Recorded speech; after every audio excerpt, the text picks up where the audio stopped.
Going on, America? I'm Lee Wyrick, and this is the weekly report.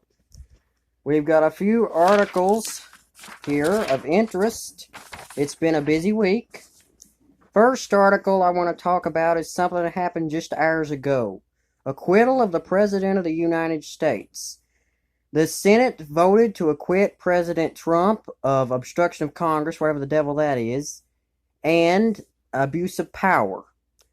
The only Republican who switched sides, who voted for impeachment, was Mitt Romney. Republican, in quotation marks, from Utah. So the president has been acquitted. What happens now? That the House has had their say, the Senate has had their say, and now the people will have their say on November the 3rd, 2020. That will likely result in a landslide re-election. Let's talk about the second article of interest here. Nancy's Meltdown. Did anybody see Nancy's Meltdown? Because it was on national television. As President Trump wrapped up the State of the Union speech, Nancy Pelosi, his archenemy, just thought it would be a wonderful display of class to take her copy of the State of the Union speech and rip it to shreds. She just ripped that speech to shreds. Because, you know why? Because she doesn't care about the country and she hates the president and she puts her party above country, and it is evident. Actually, Miss Pelosi broke a law, or shall I say Speaker Pelosi? Is she deserving of that title? Speaker Pelosi broke the law. There is a Records Act which states that any member of the House, the Senate, whatever, is not allowed to basically tear up, shred a document that has something to do with law, has something to do with a president's speech, or anything to do with the government, really. So Nancy's broke the law. And I want to see hashtag arrest Nancy trending on Twitter, like hashtag arrest Rand Paul after he ran out on the Senate trial. Third article of impeachment, the Super Bowl halftime show. What the bloody heck was that? I mean, I know a lot of people, a lot of guys thought it was hot. Your guy instincts are kicking in. I'm not gay. I love women, okay? Women are cute. Women are beautiful. But the problem is, there were kids watching the Super Bowl. Who in the heck thought it was a good idea to nationally, world televise a show, a strip show, at halftime? I'm not even going to get into that. That is just disgusting. Who are we going to have performing next year? Alexis, Texas? Might as well go all out.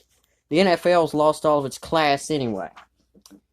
Let's talk about the fourth article of interest, the caucus confusion. What the heck is going on with the Iowa caucus? The Democratic caucuses, well, what we do know is Joe Biden crashed through the floor, so contrary to my video the other day, it doesn't look like Trump-Biden 2020 is happening unless he can seriously clean up his act. Buttigieg appears at this point to have won the caucus with 512 votes, a whopping landslide, a heck of a landslide, just a wonderful landslide. Not. Only 512 people voted for him. Are you kidding me? If that be the case, President Trump has the 2020 election in the bag because the Iowa caucuses, it's going to be the biggest turnout.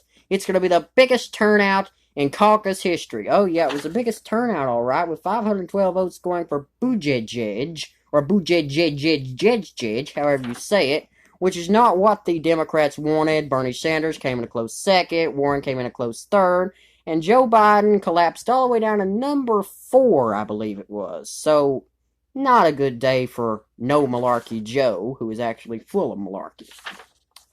So, here's the problem with the Iowa caucus. The Democrats created an app called Shadow, in which the Iowa voters, the Democrat voters, were supposed to vote in the caucus. Well, all heck broke loose with the app. Everything spiraled out of control. The app tore up, and now they don't have a freaking idea who voted for who. So they have to hand count the votes, which I believe most of the votes have come in, and it appears Buttigieg has a slight edge over Bernie Sanders. So basically, it's been a good week for the Republicans. It's been a terrible week for the Democrats because the Democrats have had a caucus confusion. They just lost an impeachment trial. The impeachment sham is over. It was a terrible day for the culture of the nation and for the morals of the nation. A terrible week for them because of the Super Bowl Sunday, which was just a display of sexual. I mean, it was just a sex display. It was basically a strip show at halftime with a tongue with what's her name, Shakira, whoever the devil that is.